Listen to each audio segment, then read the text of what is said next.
First, let's start with this case. I-26F got engaged to my fiancé on January 1st. I was very excited to share with my family, of course, and everyone congratulated me and my fiancé. I sent a picture of my ring to my family group chat as well as my Instagram, and everyone has been commenting on the fact AI got a very big diamond. My diamond is a lab-grown diamond that is just under 5 cent T. I specifically asked for a lab diamond as I believe they're more ethical, as you never know if a mined diamond is a blood diamond. My sister, 31, was very excited for me, but as soon as I showed her my ring, her mood changed, and she was telling me that it was too flashy, and that it's not practical, and that it's too trendy and not timeless. My ring is a pear-shaped solitaire ring with a marquee band, and I love it. My sister then told me that there was no way that my fiancé could afford my ring. True, if it was a mined diamond, it would be 10x the price, and my fiancé is a second-year resident, and that I should test to see if it's a real diamond. I replied that since it's a lab diamond, it was a lot less expensive. She then proceeded to tell me how lab diamonds aren't real diamonds, and since they're made in a lab, it doesn't hold the same sentimental value. My sister's ring is a small 1-centet mined diamond, and it's beautiful. I never said anything bad about her ring, and it suits her. I tried to laugh it off, and I told her that I asked for a lab diamond and that I don't want a mined diamond. When I said that, she started yelling at me that it wasn't even a real diamond in the first place, and that it was grown in a lab, not the ground. That's when, said by her logic, my niece wasn't a real baby then, because she was an IVF baby and grown in a lab too.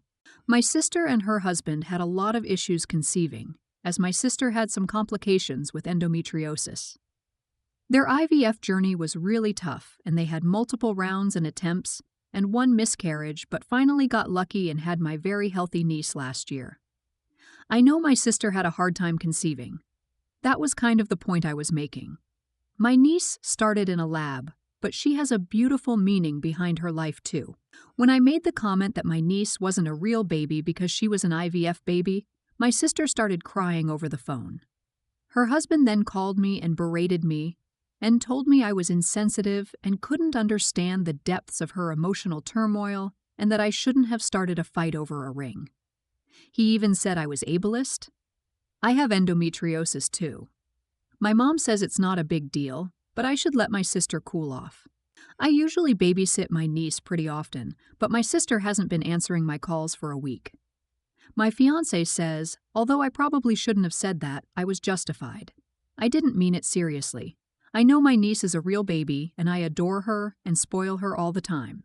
Am I the idiot? Let's start judging. Everyone sucks. Sister is an idiot for being so transparently jealous. And you are absolutely an idiot for using your sister's conception issues to try and score points in a sibling argument. Oh, and your mom is also an idiot for thinking that isn't a big deal. I feel sorry for your dad, I truly do. Okay, what you said is kind of idiot, but your sister was being a jealous cow and deliberately trying to make you feel less than her. While I agree with your analogy entirely, with her it was kind of a low blow. Let her cool off and apologize for triggering her with the baby comment. If she tries to bring up your ring again, look her in the eye and ask if she really wants to go there again. I think the important thing here is that you made a point to take your sister's reasoning, aka something grown in a lab isn't real, and applied it to something else that you both know of. You didn't bring it up out of nothing, and it also doesn't represent your actual thoughts. It's just a far extension of your sister's argument. Your sister started a stupid fight, I think because she is jealous of your ring and felt the need to put you down. You hit her where it hurts, not going to lie, but she set herself up for it. I want to say justified a hole, but as there isn't such an option, I'm going to go with, you're not in the wrong because, hey, your niece did start in a lab. There is nothing wrong with that. And if your sister isn't ready to admit that perhaps she shouldn't talk nonsense about things being from a lab, congrats on engagement and ring. I'm sure it's beautiful. Next up, as a disclaimer, I have nothing against colored hair or people who choose to color their hair. My hair was bright green as a teenager. My daughter Alexis, not her real name, is 15. She has been dancing recreationally since she was 3 years old. and has been doing competitive dance since she was 9 years old. She has nationals coming up, which is basically a very big and important dance comp where studios from surrounding states come to this big convention center in the city and compete.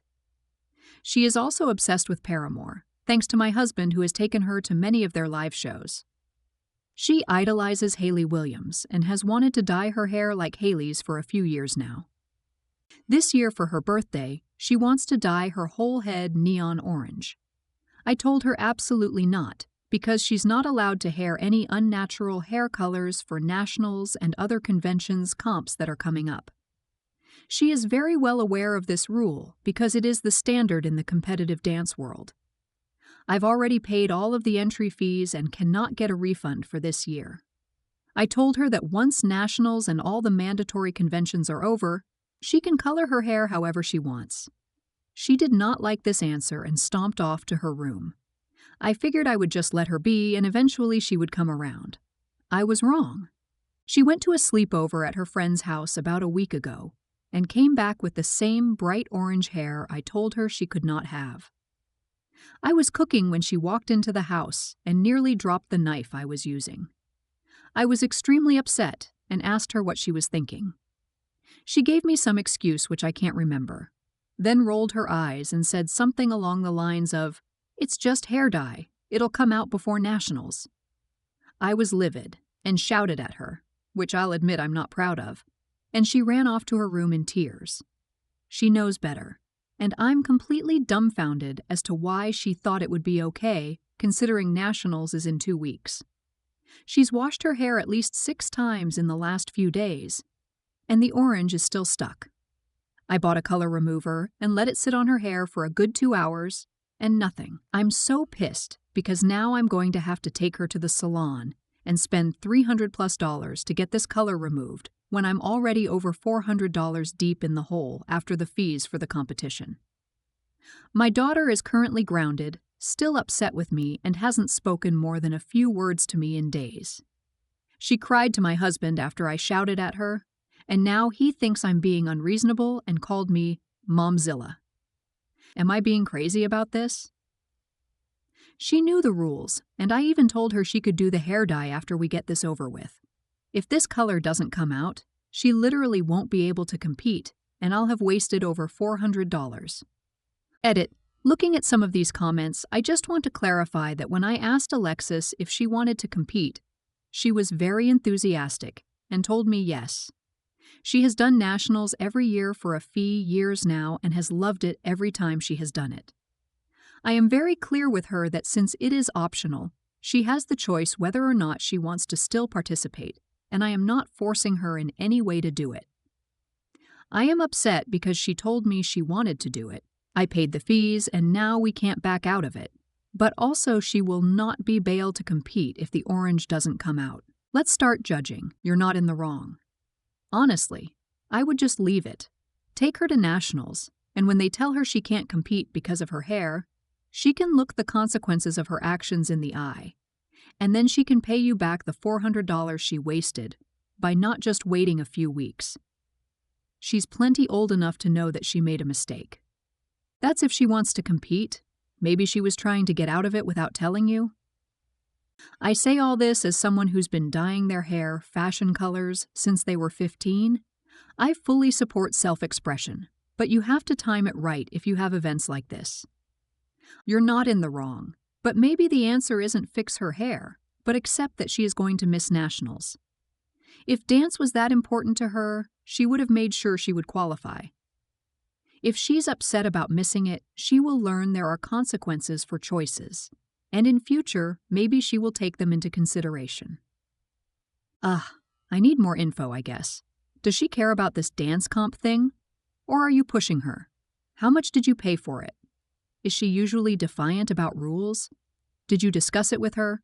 Or just tell her she had to do what you said? Regardless of which of you is an idiot here, you definitely don't need to spend $400 at the salon. Just buy a box of hair dye in a natural color darker than the orange and do it at home.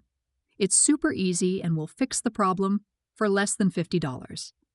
I color my hair at home once every 4 to 6 weeks because I cannot stand sitting still at the salon that long or paying so much for it. Next up, I've 28M work as an electrician and recently found myself in a predicament with my grandmother's neighbors. I visited her early this month at her request to check out a faulty outlet. In the process of diagnosing and repairing her issue, I found stuff of greater concern. This was her new backup generator system that was not up to code in the least. Of the many issues with the workmanship, there were two unforgivable ones. The first was no interlock transfer panel on the main breaker unit. Having one is legally required for these systems as it prevents backflow. The second one was the Widowmaker connection on the generator. Widowmaker cables are both not up to code and are illegal due to the electrocution hazard. This led to me documenting everything before speaking to my grandma. She was understandably upset and wanted everything to be brought up to code. This led to her asking if I could handle everything for her, which I agreed to do. The first thing I did was try to get the original contractor to fix their work. The contractor turned out to be her neighbor's son, Mark. I called Mark and asked him to come by as there were problems with the system. When he did, I painstakingly pointed out every violation that had been made with the system. Afterwards, I gave two options: either refund the work and be reported, or repair it to code. At first, he refused and denied any code violations until I pulled my license out. He then quickly changed the tune and agreed to repair the work. Before letting him even start, I asked for his legally required license. The moment I asked this, he tried to lie about how he doesn't need one. I had none of it and sent him home saying that we expect a refund and he will be reported for unlicensed work. I stayed true and reported him, which led to inspections from the electrical company and others.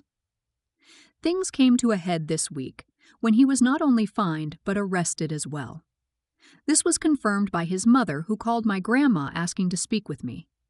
When I did, she was not happy and said some spicy things before I hung up. "Let's start judging. You're not in the wrong." Holy crap. That guy could have burned your grandmother's house down. I hope that they find out who else he did work for and get those things fixed. Good on you for sticking to your guns on this one. You're not in the wrong. It's dangerous and fraudulent. You'll have to get your grandma to sue him in small claims court if he doesn't pay. Depending on how many people he's done that to the police, might not charge him with anything more than a misdemeanor for fraud, and he'll have to pay a fine. If they arrested him, then he probably had warrants out, because the police would rather let it be settled in small claims since it involved money. You're not in the wrong. My great-uncle had a helpful neighbor who ripped him off blind. As his health deteriorated, one of his nephews, a well-respected attorney, took over his finances, and after a couple of discussions with the neighbor regarding his qualifications, clawed back some money and cut the leech off. It's sad, but people do take advantage of elderly people. Next up, I, 36F, am a new manager at my office. I started about 4 months ago, and while I've been trying to get to know my team, I still don't have all the dynamics figured out. One of my team members recently asked me to buy Girl Scout cookies from his daughter, and I said I couldn't because I have celiac disease, which makes me allergic to the cookies. He suggested I purchase a box and give it to a friend or family member because it would mean a lot to him and his kid. The conversation continued back and forth, but we didn't argue, so I thought everything was fine between us. Then I find out that he's been talking behind my back about how bad of a manager I am because I'm stubborn and stingy. Apparently, their previous manager used to buy a lot of cookies, so I look mean in comparison. I'm not close enough with my other coworkers, besides the one who told me about the gossip, to talk to them about this. But I get the impression they're on his side because one of them made a big show of leaving a plate of cookies they'd bought from him in the break room, telling everyone to help themselves, and then saying directly to me, "This flavor is gluten-free, so feel to eat some." I wanted to keep the peace, so I just said thanks, but I didn't eat any because I'm pretty strict about cross-contamination with gluten. I worry that I made things worse by not eating them. But at the same time, I don't think I'm obliged to support his cause. My friends say I should just buy a box this time, and if he does it again, then I can stand my ground. But it's not really about the cookies now. It's about him trying to shame me into doing what he wants. Am I in the wrong for not buying cookies from him? Edit 1. Thank you everyone for weighing in. I'm surprised by how many people have been affected by people selling things in their office. I definitely won't be buying his cookies, and I'm going to sit down with him to discuss the bad-mouthing. I think I'll wait to escalate this to HR because I'm getting the sense that he wouldn't respond well. It's definitely tough as a new manager and woman, so I'm determined to do this right. Let's start judging. You're not in the wrong. The only Girl Scout cookies that are gluten-free have to be shipped with 4 or more other boxes of cookies, and they don't even declare whether or not they're made in a shared facility. Fellow celiac here. Health is not something to be taken lightly, and you should never be forced to buy something you can't even consume. You're not in the wrong. If a colleague puts an order sheet in the break room where people can write in their orders, I don't think anyone is bothered by that. Going up to each worker and asking is a bit much, and I'm glad none of my colleagues actually want to do that. In my workplace, it is banned to sell your Avon, Scentsy, school fundraisers, etc. Check with HR to see if there's a similar policy. I don't want to be bothered with pressure to spend dollars while I'm trying to make money.